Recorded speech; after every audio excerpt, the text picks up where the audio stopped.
வணக்கம். இன்னைக்கு நம்ம எதை பத்தி பேச போறோம்னா, கடந்த சில நாட்களாகவே நியூஸ் தமிழ் அந்த சேனலுக்கும் திமுகவை சார்ந்த எம்எல்ஏ திரு பழனியாண்டி, அதாவது ஸ்ரீரங்கம் தொகுதி எம்எல்ஏ திரு பழனியாண்டி அவங்க 2 பேருக்கும் நடக்கிற சம்பவத்தை பத்தி பார்க்க போறோம். வாங்க பார்க்கலாம்.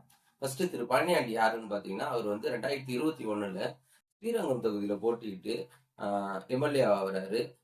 பழனியாண்டி அவர்களை பொறுத்தவரையிலும் அவர் வந்து ஃபர்ஸ்ட் நேருவோட ஆதரவாளரா இருக்கிறாரு. திருச்சியை பொறுத்தவரையிலும் 2 குரூப் தான். ஒண்ணு வந்து மகேஷ் அவர்கள், பள்ளிக்கல்வித்துறை அமைச்சர். 2வது வந்து திரு கே என் நேரு அவர்கள். இவர் வந்து கே என் நேரு குரூப்பை சார்ந்தவர். இவர் பண்ண சம்பவம் பாத்தீங்கன்னா வெயிட்டான சம்பவம்.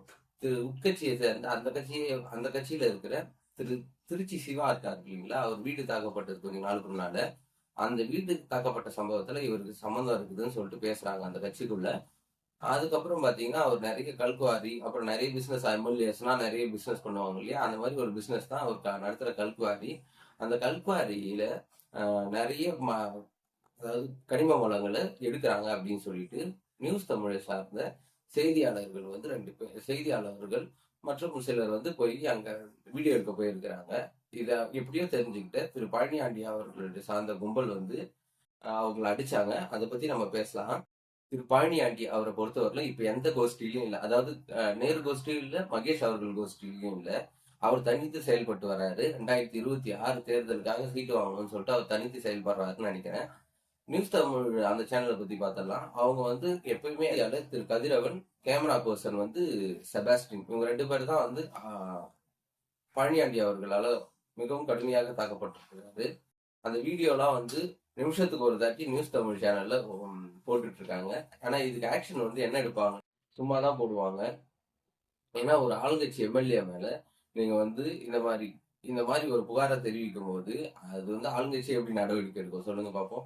அது மட்டும் இல்லாம அரசியல்வாதிகள் வந்து யார்கிட்ட வேணாலும் மோதலாம். ஆனா ஊடகம், மீடியா இவங்க கிட்ட மட்டும் மோதக்கூடாது. ஏன்னா இப்போ வந்து எலெக்ஷன் வரப்போகுது 2026ல. திரு பழனியாண்டிக்கு எதிராக இப்படி ஒரு நியூஸ் பரவுது. அதுவும் நியூஸ் தமிழ் வந்து சும்மா விடுவாங்களா? அதை நிமிஷத்துக்கு ஒரு தாட்டி போட்டு அவரோட நேமை வந்து டேமேஜ் பண்ணுவாங்க கண்டிப்பா. அது மட்டும் இல்லாம அவர் தோக்கிறதுக்கு என்னென்ன வேலை செய்யணுமோ அதை வந்து கண்டிப்பா நியூஸ் தமிழ் செய்யும் நாங்க எதிர்பார்க்கலாம். நம்ம இப்ப இந்த செய்தியாளர்கள் தாக்கப்பட்டதை பத்தி சில கட்சி தலைவர்கள் அவங்களோட கருத்து சொல்லியிருக்கிறாங்க. அதை பார்க்கலாம். ஃபர்ஸ்ட் சிபிஐயை சேர்ந்த திரு சண்முகம் அவர்கள் என்ன சொல்றாருன்னா, அதாவது செய்தியாளர்கள் என்பவர்கள் இந்தியாவோட 4வது தூண்.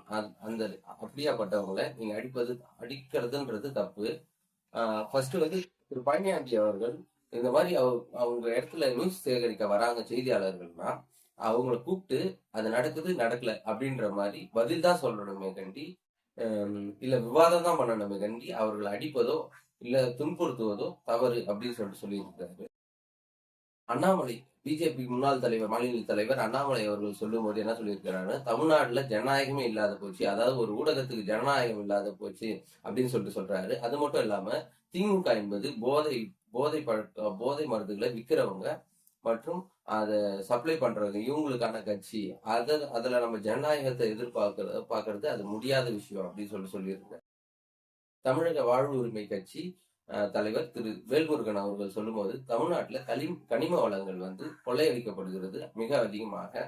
அதை நம்ம யாராவது தட்டி கேட்டோம்னா அது வந்து கொலையில தான் போய் முடியுது அப்படின்னு சொல்லியிருக்கிறாரு. இந்த மாதிரி சம்பவம் இனி வரும் காலங்கள்ல நடக்கக்கூடாது. இப்படி இந்த சம்பவத்தை நான் கண்டிக்கிறேன் அப்படின்னு சொல்லியிருக்கிறாரு.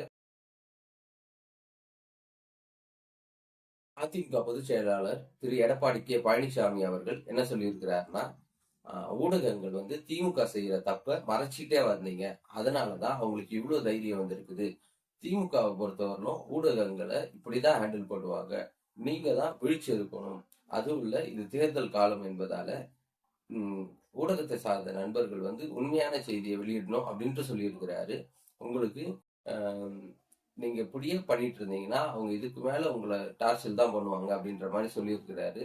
அது மட்டும் இல்லாம செய்தியாளர்களை தாக்கியதற்கு திரு பழனியாண்டி அவர்களுக்கு கண்டனமும் திமுகவுக்கு கண்டனமும் தெரிவித்திருக்கிறார் எடப்பாடி பழனிசாமி. PMK தலைவர் திரு அன்புமணி ராமதாஸ் அவர்கள் சொல்லும்போது, இதுக்கு மேல என்ன உங்களுக்கு ஆதாரம் வேணும், அதான் வீடியோ ரெக்கார்டே வந்து வெளியிடுறாங்க நியூஸ் தமிழ் சார்பாக. அப்படி இருக்கும்போது திரு பழனியாண்டி மேல ஏன் நடவடிக்கை எடுக்கல அப்படின்னு கேட்கிறாரு. அது மட்டும் இல்லாம பத்திரிகையாளர்கள் வேற யாராவது திமுகவுக்கு எதிராக ஒரு கருத்தை தெரிவிக்கும் போது அவங்க 100 கிலோமீட்டருக்கு அப்பால இருந்தாலும் அது ஜீப் எடுத்துட்டு போய் அரெஸ்ட் பண்ணிட்டு வர போலீஸ் வந்து இது ஏன் அரெஸ்ட் பண்ணல இவரை அப்படின்ட்டு கேட்கிறாரு.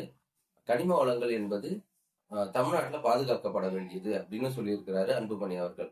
திமுகவை பொறுத்தவரையில இது சம்பவம் கிடையாது. திமுக பல சம்பவம் பண்ணியிருக்கிறாங்க. அதுல ஃபர்ஸ்ட் சம்பவம் வந்து விருகம்பாக்கத்துல ஒரு பிரியாணி கடையாச்சு நொறுக்குனாங்க. நொறுக்கிட்டு இன்னாத்துக்கு நொறுக்குனீங்கன்னு கேட்டா சாப்பிட்டு பிரியாணி காசு கேட்கறாங்க, அதனால அவங்க கடையை வச்சிட்டோம் அப்படின்னு சொல்லிட்டு சொன்னாங்க.